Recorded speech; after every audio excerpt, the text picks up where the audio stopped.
Sondel North can sell up to 10,000 burritos a week.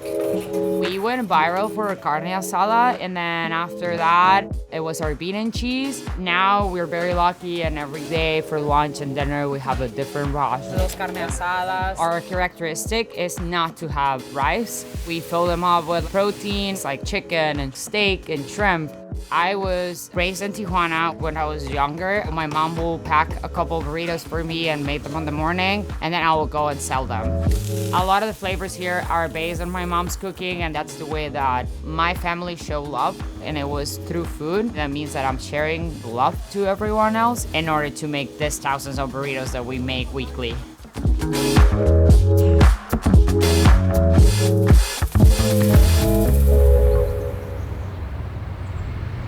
Hi, my name is Annisha. I'm the chef and co-owner of Sondel North here in New York City. We're gonna be here today making 1,000 burritos.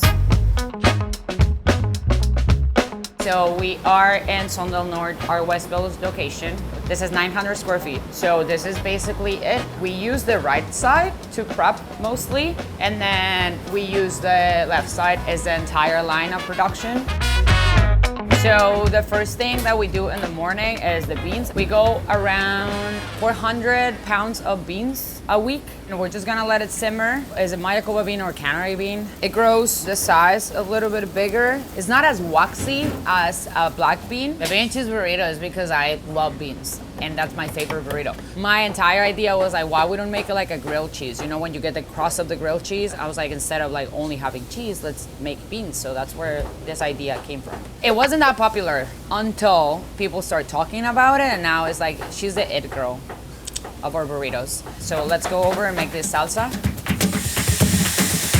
All the prep has to happen in the morning because we have such a limited space. So we are very good at doing multiple things at the same time, like beans over here, and now we're gonna start with the Sondel North sauce. That is another signature thing that we have over here. Everyone wants this. We have 1 ounce in each burrito. People call it the TikTok sauce. People call it like the green sauce. It's random. I can believe that I'm like doing this secret right now. No, you're gonna go like millions and people are just gonna start replicating this, and this is like this is how I'm living my best life. We use sunflower seed oil, serrano peppers and jalapeno peppers. A lot of people don't know, but peppers get spicier in the summer because peppers get stressed with heat. So we do a modification in the summer because if we do the same ratios, it tends to be really spicy. We're just gonna let that get a little softer. Very easy what we do here. It's complicated. It's a confit basically. Confit is cooking anything in fat, low temperature, long period of time. This takes about like an hour. If you give it more color, you're gonna release a little bit of bitterness. We don't want that. This is halfway, and this is the way that we want it, okay? Now it's all watery and oil. So the confit is almost done. This one is still not, but it's a slow process. And then here, he just add the onion. It's not translucent yet, but it has oil and it's gonna reduce. It all goes in a blender. We do 60 quarts of salsa every day. You see? That's what we want. These are the best chips. She's a chip master. So Sondel North, everything happens at the same time. By 10 a.m.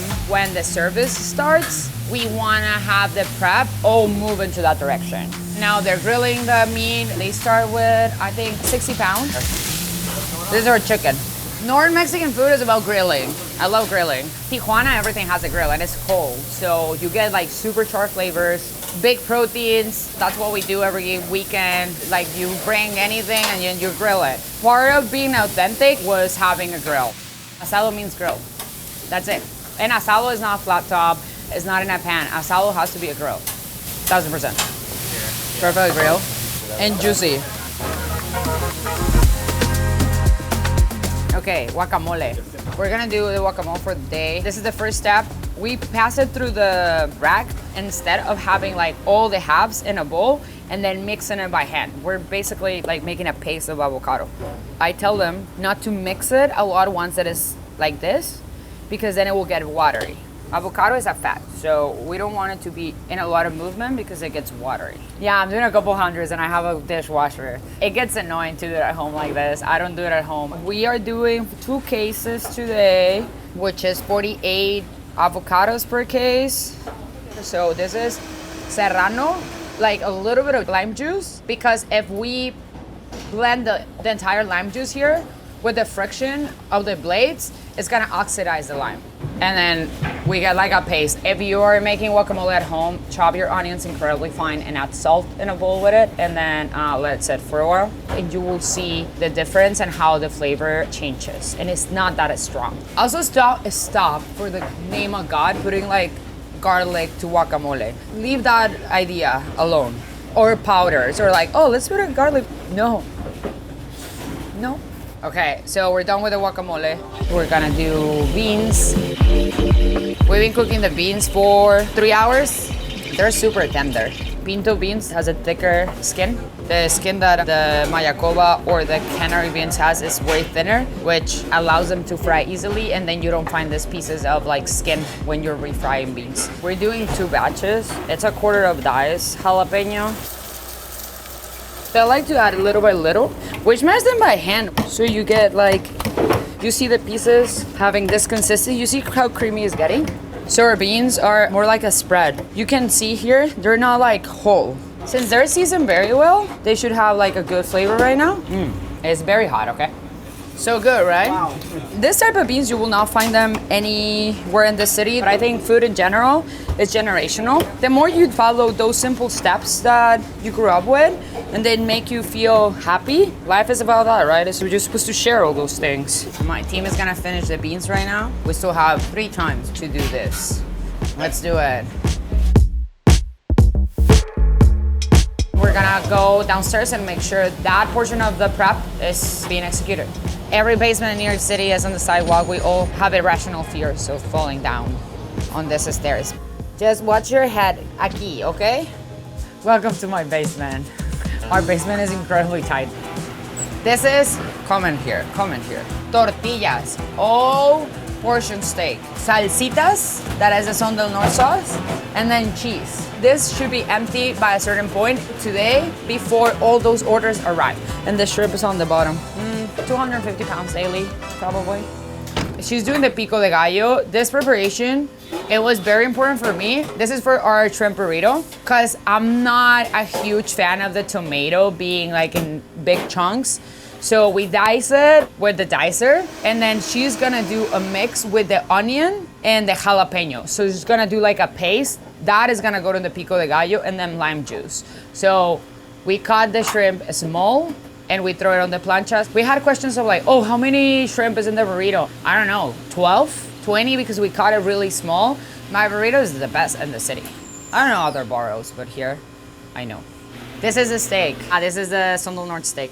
It isn't a specific cut that they send us. So the texture a lot is like the skirt steak. We work with one of the highest like meat purveyors in New York City. We work with Golden Meat, and he is like top. He does for like Peter Luger's. He does for like every top steakhouse in the city. Because we cut our meat so small, we can play a little bit with what type of cut we're using.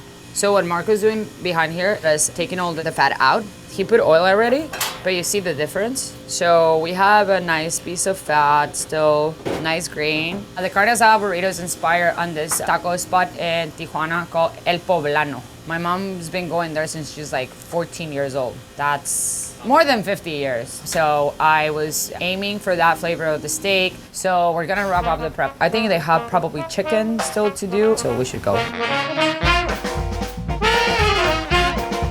So it's a little bit after 12.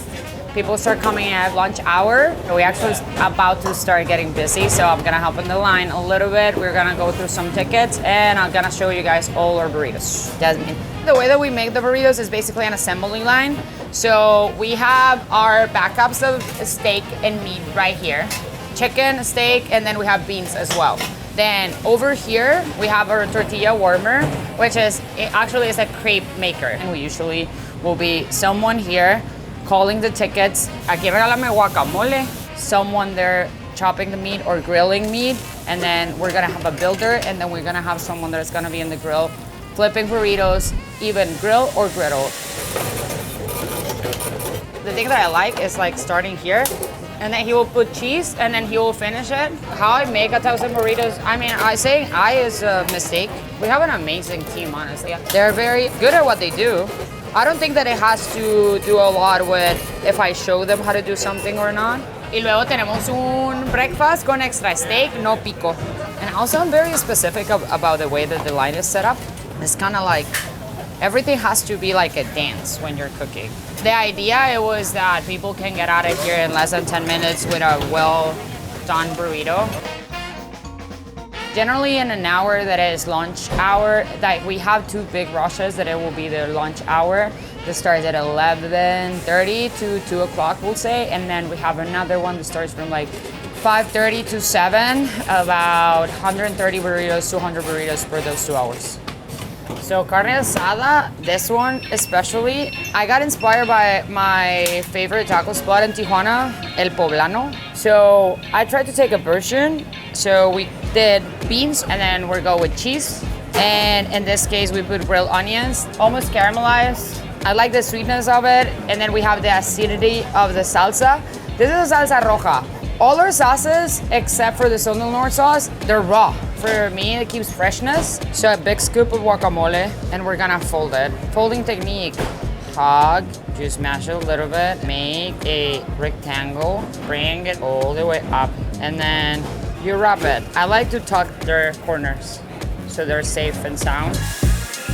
When you think about Mexican food, people put one and one together, having beans and rice. But I would rather, in my food in general, have a good amount of beans and not rice. And then whatever is like the guisado, you're getting more value in general. I will definitely love to have more a burrito full of meat than rice. What type of question is that? We grill our burritos because it was actually an afterthought. I love grilling stuff just in general. We were closing the burrito the way that you guys saw it, but the tortilla will come open. So now it's completely closed. Now it's like beans and cheese. That's the thing that has to touch the grill first, so the cheese actually melts. And we realized like it was the way of like us keeping the burrito warm. And then now it has this smoky flavor and it just become our staple. Hace un pollo asado con extra pollo. So we got an order for the pollo asado. The pollo asado is inspired of the pollo con salsa verde. Rajas. Rajas, this is a Anaheim pepper. We fry it first, take the skin off, and then peel it. And then we have pollo asado. We're gonna do salsa verde. This is my favorite burrito, actually. I love the fact that the pollo asado is so juicy. And I love rajas. I think people have it underrated. We're gonna make a bean and cheese. Bean and cheese is my baby. Incredibly simple. I like to do what we call like a little nest, and then we're gonna do our beans. So we're gonna put a scoop. So you see, it's the easiest one to make. If the beans are too wet, it will break. So the fact that it has the cheese on it and it goes to the plancha, it melts perfectly. It's just gooey and it's delicious. It's very comforting. It's my favorite thing to eat if I'm had a couple of drinks. We're about to end with the lunch rush, and the only thing that we have left is we have a catering order that our team is gonna start getting ready for it. This one is very simple, so we're just doing like 15 carne asada, 15 pollo, 5 frijol con queso, and 5 cauliflower. Usually the orders get days in advance and the team will prep accordingly. They're only 40 pieces, so they're gonna go directly to the box and then they're gonna pick them up. I really don't know how other people work, but this is how I work. If you're working with 2 people, you start right to left. Start with the chicken, and then she's gonna go with the sauce. She's gonna start with the green sauce, so I can start rolling. I think we're gonna be ready in less than 30 minutes. Also for catering, we do a different size. We do 9 inches. People eat it at their desk a lot, and then we want to give customers a chance to try 2 burritos while they're in their office. Fortunato wraps them here. He's in the grill and he will wrap them, and Ana Paula will pack them. I mean, I think it's very important for a restaurant to everyone know what their job. To run it in the way that we're doing it, yes. They probably know at this point how to execute it in a faster way that I can. I know that for a lot of people, doesn't seem like very interesting to be like doing burritos every day, but we put a lot of intention in everything that we do. So it is important to have staff that also have intention of being here. And then this is last pollo. Our boxes get aligned with our paper. We have a sticker here. We have another sticker here. We bought this recently. This is the things that make life better. So this goes here. Frijol con queso. Okay, We're about to be done with lunch service and we have to get ready for dinner. So it's time to leave now. Very happy that you guys were here. Thank you.